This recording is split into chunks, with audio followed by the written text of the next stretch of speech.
A very warm namaste to all my dear students. This is your counselor Guruma, Priya Guruma.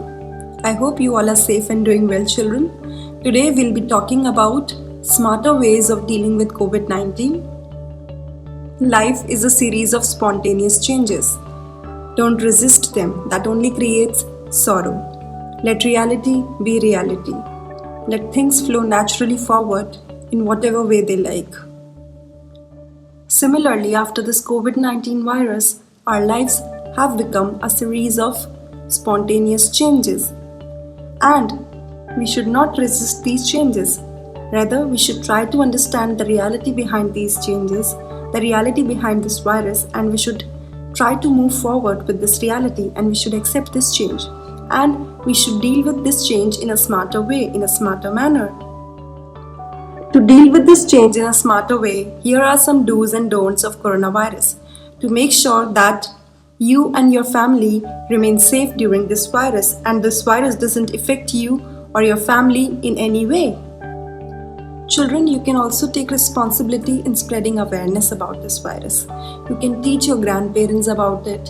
You can teach your siblings, your juniors about it.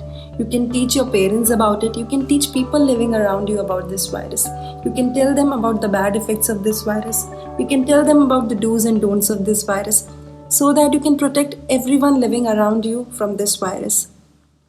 Children, one major change that you all have witnessed in this coronavirus time is that you all are spending more time on computers, on laptops, on mobile phones because now you're having online classes.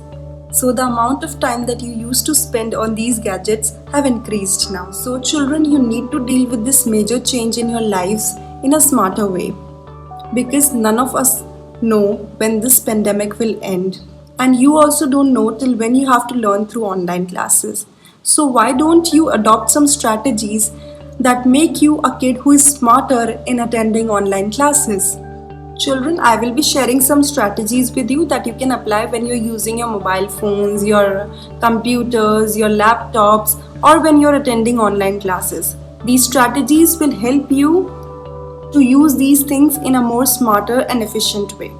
Children, the first strategy is that you need to limit your distractions. You need to eliminate the distractions around you. You can do this by sitting at a quiet corner in your house while you're attending these classes so that your full focus is on the class and you're not distracted by the outside things, by your parents or any other thing.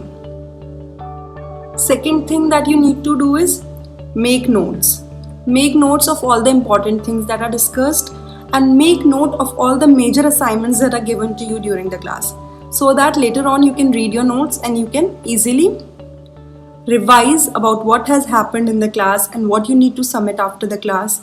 So making notes is very important. Third strategy is be mentally engaged.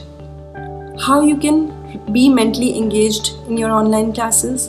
By showing active participation, by actively participating in the class, by answering to the question the teacher is asking, by asking your doubts, by putting up questions in the class. These all things will keep you mentally engaged in the class. Fourth strategy is that take breaks in between.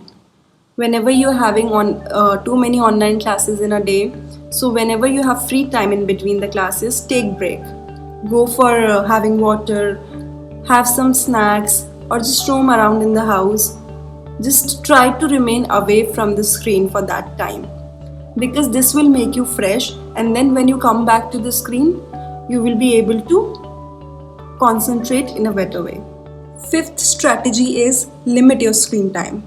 That means try to limit the amount of time that you're spending on mobile phones, on computers, on laptops. Try not to use your gadgets after your online classes are over because this deteriorates your physical health. These gadgets deteriorate your physical health and they have a bad impact on your health. So try to stay away from them. Use them only when you have some important work to do. Strategy number 6, use online resources for making your learning a better experience. You can use resources that are available online free of cost, like NCERT books are available. So you can just go online and you can just use these resources for free and you can enhance your knowledge. Strategy number 7. Browse intelligently. Whenever you are searching anything on Google or whenever you're searching anything on any other search engine, so try to do it in an intelligent manner. Be very careful while you are searching things on internet. Try to remain away from negative things online. Focus more on positive things. Focus more on your well-being. And one tip, students, that will make you more smarter in dealing with corona is that please try to avoid spreading fake news and fake messages on social media. And if anyone in your family is doing that, tell that person not to do it, because this only worsens the situation. And remember one important thing, children: take proper rest and stay healthy. Engage yourself in physical activities, do breathing exercises, do yoga, and keep yourself fit. Please don't panic, stay calm, stay positive. Till then, bye bye and namaste to all of you.